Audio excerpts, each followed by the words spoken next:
রিফর্মের মালিকানা বাংলাদেশের মানুষের মালিকানা থাকতে হবে। Reform is a democratic process, গণতান্ত্রিক প্রক্রিয়া। রিফর্ম হচ্ছে গণতান্ত্রিক প্রক্রিয়ার মাধ্যমে কারেকশন হতে থাকবে। It's a correction process, it's a filtration process. Reform কেউ একা বসে একটা টেবিলে রিফর্ম করে না।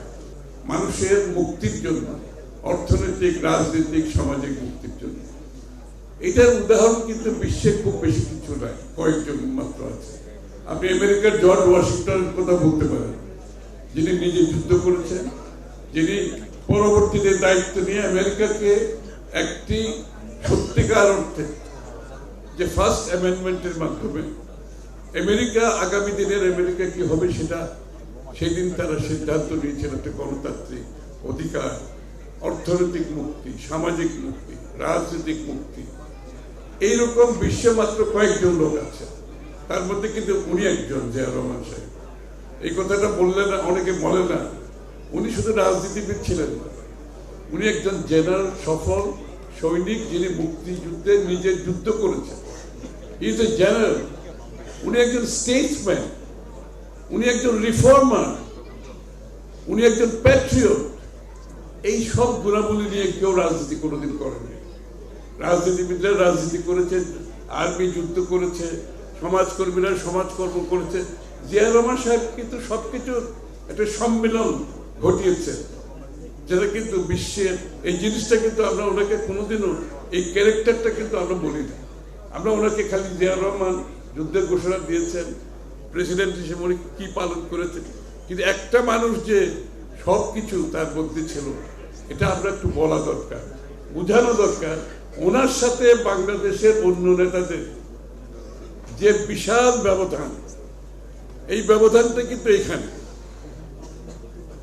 সুতরাং আমি মনে করি জিয়া রহমানকে শুধুমাত্র প্রেসিডেন্ট হিসেবে চিত্রায়িত করলে হবে না, ওনাকে চিত্রায়িত করতে হবে সার্বিকভাবে। আমি জর্জ ওয়াশিংটনের কথাটা এই জন্যই বলেছি, ওনার মধ্যে 2-4 লোক আছেন এই বিশ্বে, ছিল, এখন তার দায় ছিল, তার মধ্যে কিন্তু জিয়া রহমান অন্যতম। আর সংস্কারের কথা তো অনেকেই বলেছেন, আমি এগুলো রিপিট করতে চাই না, কারণ যাই সঠিকভাবে বলেছে যে বাংলাদেশ জাতীয়তাবাদী দলটা প্রতিষ্ঠিত হয়েছে সংস্কারের মাধ্যমে, যে একদলীয় শাসন থেকে মুক্তি পেতে হবে, গণতন্ত্র ফিরে পেতে হবে, মুক্তবাজার অর্থনীতির মাধ্যমে সকলকে অর্থনীতিতে অংশগ্রহণ করার জন্য লেভেল প্লেইং ফিল্ড সৃষ্টি করে দিতে হবে, এবং সমাজের পরস্পর সম্মানবোধ, মর্যাদাবোধ, এবং বাংলাদেশকে একটি স্বাধীন সার্বভৌম দেশ হিসাবে মাথা উঁচু করে তোলার যে কথা প্রথম জিয়া রহমান সাহেব করেছেন, এবং এই অঞ্চলের 7 গঠনের মাধ্যমে বাংলাদেশের যে অবস্থান উনি সৃষ্টি করেছেন, সেটা আমাদের পার্শ্ববর্তী যে বড় দেশটি আছে সেই দেশটির সাথে কোনো রকম সংঘাতে না গিয়ে বাংলাদেশের অবস্থান কিন্তু উনি সুদৃঢ় সার্বভৌম রাষ্ট্র হিসেবে, গর্বিত রাষ্ট্র হিসেবে বিশ্বের সামনে মাথা তুলে দাঁড়িয়েছে। এবং সেটা মুসলিম বিশ্বে হোক, সেটা নন অ্যালাইন মুভমেন্টে হোক, সেটা পশ্চিমা বিশ্ব হোক, প্রত্যেকটি জায়গায় উনি বাংলাদেশের অবস্থান সুপ্রতিষ্ঠিত করেছেন। এটা কিন্তু বাংলাদেশের কোনো রাজনীতিবিদ করতে সক্ষম হয়নি, উনি সেটা করেছেন। এবং অর্থনীতিতে সাধারণ মানুষের অংশগ্রহণ, আমাদের শ্রমিকদের বিদেশে পাঠিয়ে, বাংলাদেশে তো তখন নতুন দেশ, চাকরি ছিল না, চাকরির সুযোগও ছিল না, উনি সেটা অনুধাবন করে উনি বলেছেন এত লোকের চাকরি তো আমি দিতে পারবো না। উনি বিদেশে গিয়ে, মধ্যপ্রাচ্যে গিয়ে, যেহেতু ওনার সাথে মধ্যপ্রাচ্যের নেতাদের সাথে, কারণ উনি মুসলিম বিশ্বে ওনার একটা অবস্থান ছিল, উনি প্রটোকল সই করে আমাদের শ্রম রপ্তানি শুরু করেছেন। কারণ উনি বলছে বাংলাদেশে এত লোকের চাকরি আমি দেওয়ার সুযোগ নাই, এখানে এত ইন্ডাস্ট্রি নাই, এত বড় কৃষিকর্ম নাই, এত বড় সার্ভিস সেক্টর নাই, আমার লোকগুলো যাবে কোথায়? তাদের তো অর্থ আয় করতে হবে, দেশের অর্থের প্রয়োজন। উনি প্রটোকল সই করে এই বিদেশ যে যাওয়ার কথা, আজকে যে রেমিটেন্স, সেটা জিয়া রহমান সাহেব। এবং গার্মেন্ট শিল্প আমার তো বলার অপেক্ষা রাখে না, যেটা এখনো 2টা পিলার বাংলাদেশের অর্থনীতি। এবং সুতরাং এই যে যারা সংস্কারের কথা বলছে, বাংলাদেশ আজকে যেখানে দাঁড়িয়ে আছে, এটা শহীদ প্রেসিডেন্ট জিয়া রহমান সাহেবের সার্বিক সংস্কারের কারণে।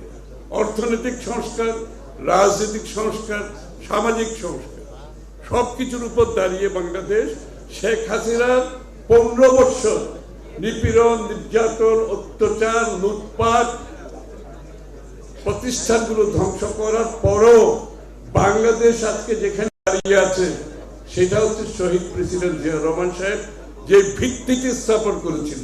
সেই ভিত্তিটি এত শক্তিশালী উনি করেছেন, এত নির্বিচার, এত অত্যাচার, এত নিপীড়ন, এত লুটপাট, এত আপনার দুর্নীতির পরও বাংলাদেশ কিন্তু এখনো দাঁড়িয়ে আছে। সুতরাং রিফর্ম যেগুলো বুঝায়, সত্যিকার রিফর্ম কিন্তু উনি করেছেন। উনি যেমন বিচার বিভাগকে আলাদা করে দিয়েছিলেন, এই যে বিচার বিভাগ নিয়ে এত কথা শুনছি, কত সংস্কার, উনি কিন্তু বিচার বিভাগকে আলাদা করে দিয়েছিলেন। সেটা হচ্ছে আওয়ামী লীগ সরকার এসে সেটাকে বাদ দিয়েছেন, আবার বিচার বিভাগকে তাদের মতো করে তাদের জায়গায় নিয়ে গেছে। উনি কিন্তু আর্থিক খাতে সব রিফর্মের মাধ্যমে শৃঙ্খলা নিয়ে এসেছিলেন, আবার 15 বছরে সেই পিছনে আমরা চলে গেছি। সুতরাং রিফর্ম হচ্ছে করতে হবে, রিফর্ম করতে হবে রাজনীতিবিদদের, রিফর্ম হতে হবে সংসদে, রিফর্মের মালিকানা হচ্ছে জনগণের হাতে থাকতে হবে। আমরা কিছু লোক বসে এখানে কিছু রিফর্ম করে ফেলবো আর বাংলাদেশ 50 বছর এভাবে চলবে, এর থেকে ভুল ধারণা কিছু হতে পারে। রিফর্মের মালিকানা বাংলাদেশের মানুষের মালিকানা থাকতে হবে। Reform is a democratic process, গণতান্ত্রিক প্রক্রিয়া। রিফর্ম হচ্ছে গণতান্ত্রিক প্রক্রিয়ার মাধ্যমে কারেকশন হতে থাকবে। It's a correction process, it's a filtration process. Reform কেউ একা বসে একটা টেবিলে রিফর্ম করে না, এটা গণতান্ত্রিক প্রক্রিয়া, এটা সংসদে হতে হয়, এটার ওনারশিপ থাকতে হবে, রাজনীতিবিদদের মধ্যে, জনগণের মধ্যে ওনারশিপ থাকতে হবে।